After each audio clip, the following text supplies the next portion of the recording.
Hi, this is Joe again with another review.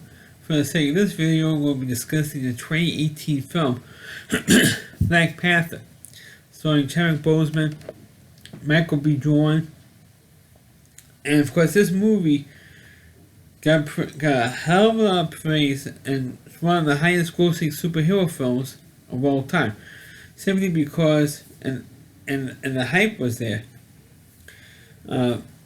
And the liberal media was hyping it this way. So, excuse me if I offend some people on this thing, because it's the truth. They hyped this movie because he actually had a black superhero. One of the few times he actually had a black superhero. And I mean, he did have black superheroes in comics, but you have to realize, like Black Lightning, which is currently a television show now on the CW network, and you had I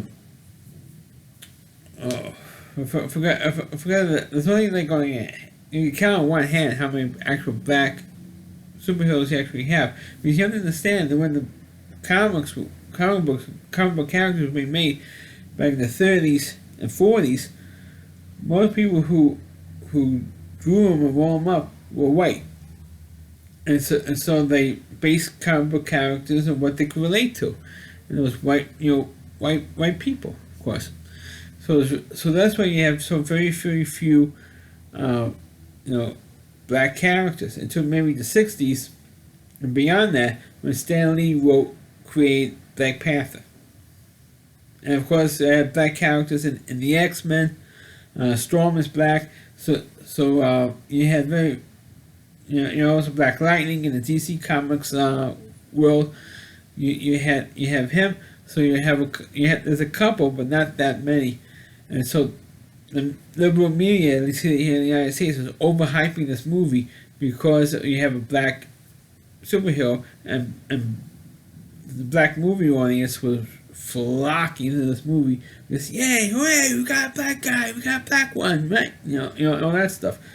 But that doesn't mean this was a bad movie. That I didn't like it. As a matter of fact, I actually was surprised that I liked it because, I didn't like the overhyping of the black character or black superhero. Because I didn't like that. But, despite of that, I decided to give this movie a fair chance and see if it makes a good impression on me. And I thought it was okay. I thought it was good. I thought that the plot was there. But I felt like it was like a stereotypical comic book plot in this film. Because the movie starts off with the king's, actually Black Panther actually was a prince, or a young child, whose father was king of the small third world country that was like isolated from the world by a special shield in the mountains in Africa.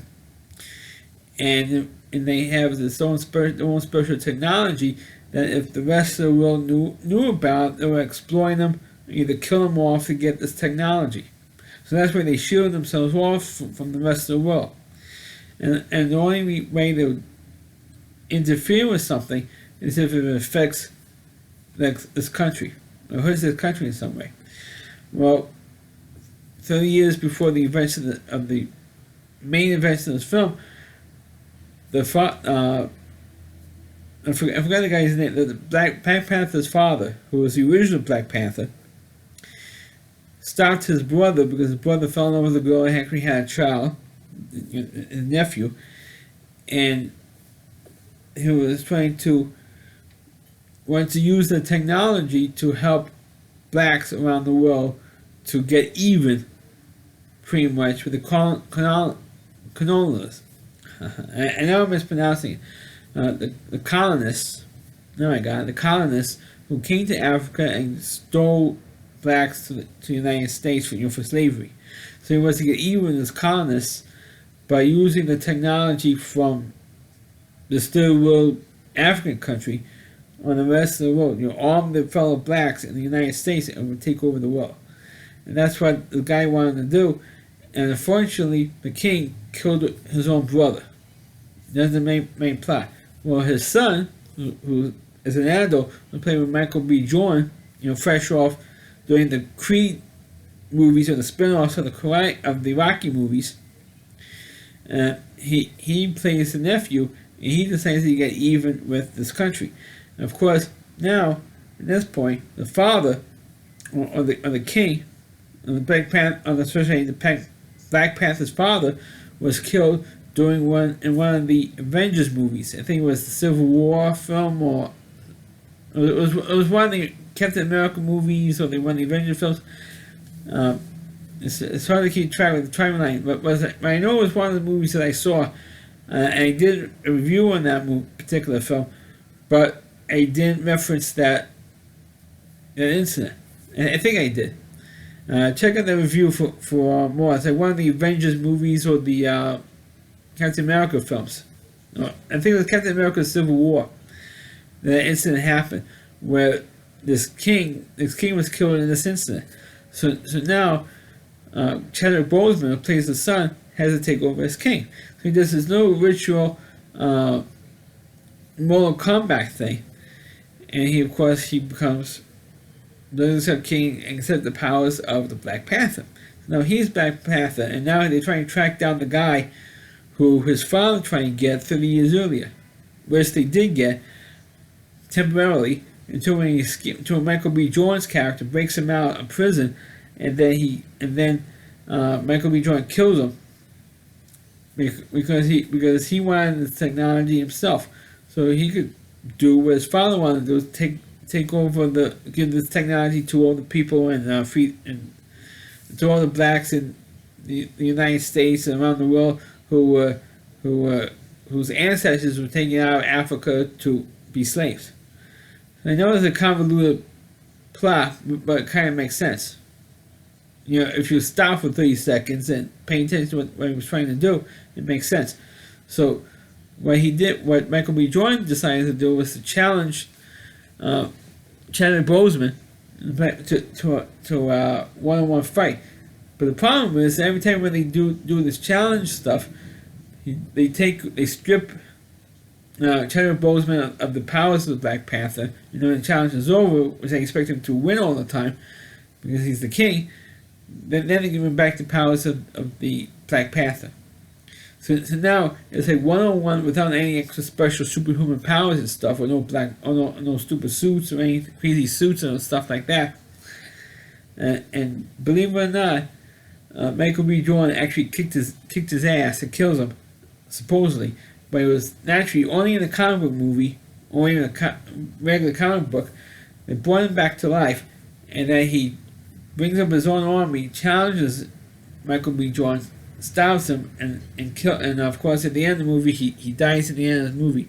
And Michael B. Jordan's character is called Killmonger, by the way. Like I said, I never read the Black Panther comic books. Because I was more into the big three. There was, of course, Superman, Batman, and Spider-Man, and Black Panther. Of course, he was one of the first black, or not the first black superhero.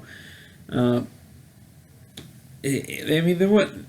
comic book, and there wasn't that many comic book stores. They used to buy a candy store comic books, and they didn't have now just the big three. They met comic book heroes. Occasionally, they had like something like Fantastic Four or something like that in the store. But anyway, getting off topic.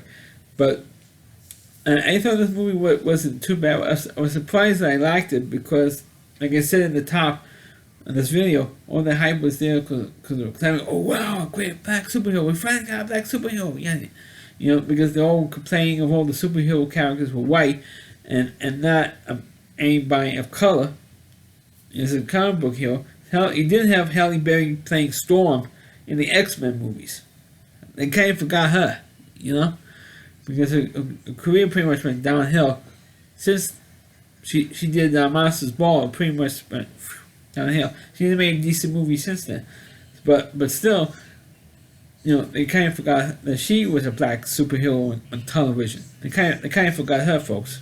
She is a black superhero. I don't care. Or she played a black superhero on the X-Men movies, but this because I feel like they overhyped this movie. And Black Panther was nominated for Academy Award for Best Picture, even though, of course, obviously didn't win. It was up against La La Land and the movie that actually won The beat out La La Land for Best Picture. I forgot which one it was, but anyway, it was not a bad movie. It did have a decent plot. It was like about 2.5 hours long. Well, and like big deal. The original Superman movie with Christopher Reeve, that was about 2.5 hours long, about 2 hours and 25 minutes long, and about 10 minutes of it was just with the credits. But a movie that long doesn't bother me, and as long as it's a good movie, it has a good plot, so I was surprised I even liked this movie, because I didn't expect to like when movies I don't expect to like usually turn out to be good. When movies are supposed to be good, I usually hate. So it's usually it's really typical for me for that. But I do recommend Black Panther for those who are into comic book movies. So let me review the movie Black Panther. Please click on the video, please read it. Please subscribe to my channel. Please forward this video onto your Facebook pages. Please check out all my reviews and on my YouTube channel at rowdyc.com. That's all WDY, and that's C.com. The homepage Rowdy reviewer Christy Moore. Please check out all of his videos on his website. Thanks for watching. Catch you next time.